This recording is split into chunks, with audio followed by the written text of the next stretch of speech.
Boss back to the office. প্রায় 7 মাস পর আকাশী নীলের জার্সিটা আরও একবার গায়ে জড়ালেন লিওনেল মেসি।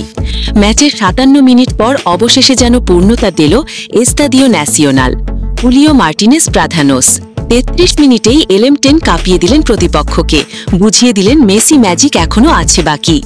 চিলির বিপক্ষে অনবদ্য Argentine captain, pass accuracy 81%, on target shot নিয়েছেন একটি, চান্স ক্রিয়েট করেছেন একটি। ম্যাচে মেসির রেটিং 7.3। কে বলবে ফিটনেস ইস্যুতে জর্জরিত এই সুপারস্টার? খবরটা আগেই পাকা ছিল। চিলির বিপক্ষে স্টার্টিং 11-এ মেসির আর্মব্যান্ড পরে মাঠে নামে ইয়াংসার নিকোপাস। ম্যাচের একেবারে শুরু থেকেই বল দখল থেকে আক্রমণ সবখানে এগিয়ে আর্জেন্টিনা। 16 মিনিটের মাথায় জমে ওঠে আলমাদা আলভারেজ জুরি। 4 জন ডিফেন্ডারকে বোকা বানিয়ে আলমাদা পাস দেয় আলভারেজকে। ব্যাস, হুলিয়ান আলভারেজের বুলেট শট আটকাতে ব্যর্থ চিলির গোলকিপার। 1-0 গোলে এগিয়ে গেল বর্তমান চ্যাম্পিয়নরা। বিরতির পর খানিকটা নড়েচড়ে বসেছিল চিলি, তবে তলাতে পারেনি আর্জেন্টিনাদের ডিফেন্সকে।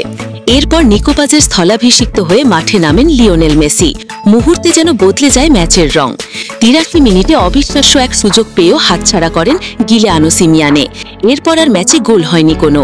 টেবিলের 10 নম্বর দলটার বিপক্ষে টপার আর্জেন্টিনা তুলে নিল তাদের 11 নম্বর জয়। ঘরেই হোক কিংবা বাইরে, আর্জেন্টিনা মাঠে নামবে আর জয় নিয়ে ফিরবে। নস্ট্রাডামাস না হলেও এই ভবিষ্যৎবাণী আজকাল করাই যায়। এই দলটা যে এখন সবার ধরাছোঁয়ার বাইরে।